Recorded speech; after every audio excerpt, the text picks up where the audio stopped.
Good morning, everybody, and welcome once again to the Tuesday Tune-Up.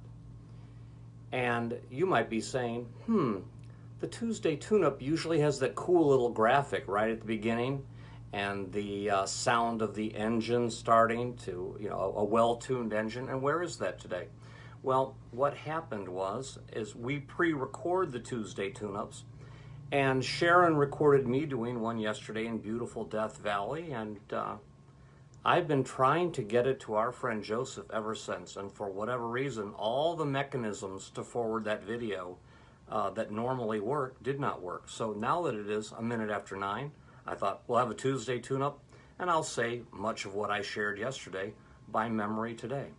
So this is the Tuesday before Pentecost, which is not actually a known lectionary date, but what I mean is this Sunday coming is Pentecost, so it's perfectly appropriate to speak about Pentecost now. This last Thursday was the Ascension, which is 40 days after the resurrection of Jesus, also known as Easter. So Rick talked about Ascension last week, and I'm going to talk about Pentecost, including a little bit of its history. Pentecost, like many Christian holidays, has roots in celebrations that preceded that holiday. In other words, Pentecost has existed now for 2,000 years, but for far longer than that. There was a festival that celebrated the first fruits or the first harvest of grain in Palestine. And of course, every culture always celebrates when they harvest food. We still do. In the United States, for instance, called Thanksgiving. And there might be other little themes attached to that, like parades or retelling those old tired stories of how the Indians helped the Native Americans helped the Caucasians from Europe and taught them how to plant and fertilize. But basically what Thanksgiving is a harvest festival. We human beings like to celebrate when we don't starve, which makes sense, which is why harvest festivals are so universal. And the Feast of Weeks was the celebration of the first fruits. And it was typically, there was one celebration for the first harvest of barley, and 7 weeks later, there was the celebration of harvest of the first crop of wheat. And I might also just add tangentially, that there were 2 full cycles of planting and harvesting in Palestine 2,000 years ago. They had enough warm weather. They could plant, they could sow, and then harvest, reap, and replant and harvest again twice per year in between winters, so to speak. Anyway, this festival existed and had for quite a long time. And we know that this festival is happening during the Christian Pentecost because in Acts 2, why are all these men from so many different places in Jerusalem listening to the apostles speak, yet understanding them all in their dozen or more different languages? The reason they're there is because they came to offer first fruit offerings, as they did every year, to thank God for God's generosity that they eat and that their crops yielded enough to feed them. Great stuff. That's why they were there. I think it's important to notice that these are people of faith making pilgrimage to celebrate a mediumly important festival there at the temple. And this idea of faith is a huge part of Pentecost, and it can be our takeaway as we consider Pentecost. We have the option at all times, all day, every day, all our life, to be faithful. Hello again. This is part 2 of the Tuesday Tune-Up, where we're talking about Pentecost.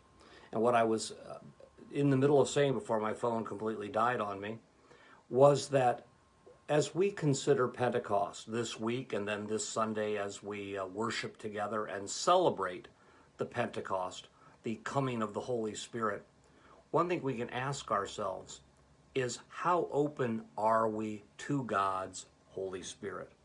And what makes us open is faith. That openness is called faith. And faith is a choice.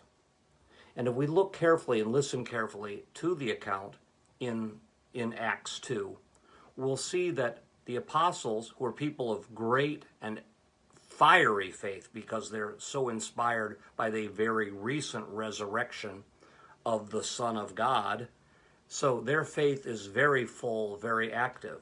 And they're preaching to people who are also in Jerusalem as a manifestation, a demonstration of their faith, because they've come to offer fruit gifts to the temple, to the priests, in thanksgiving for the blessing of their first round of harvest. It is not surprising that God is so much more easily empowered in this situation where these men of faith have gathered. Their faith bridges their difference.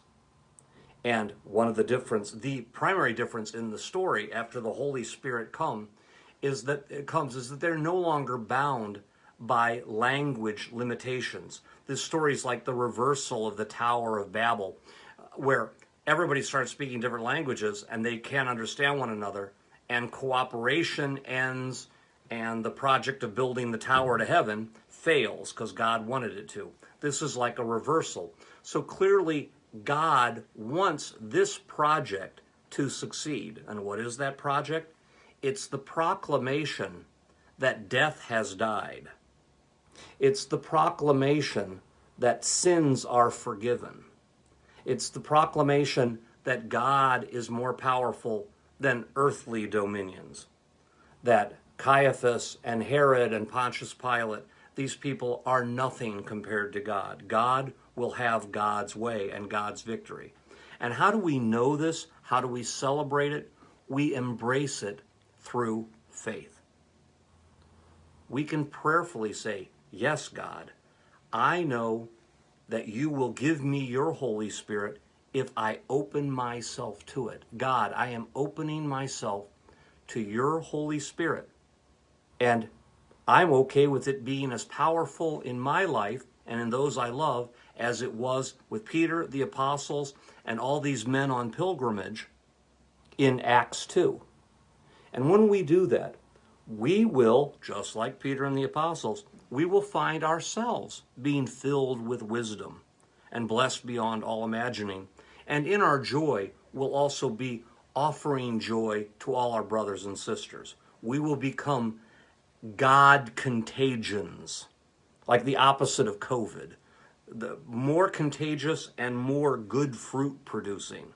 And just like in Acts 2, huge numbers of people are added to the love ranks of the followers of Jesus, who understand the true order of God's power and God's love and God's beneficence. So let's be like them.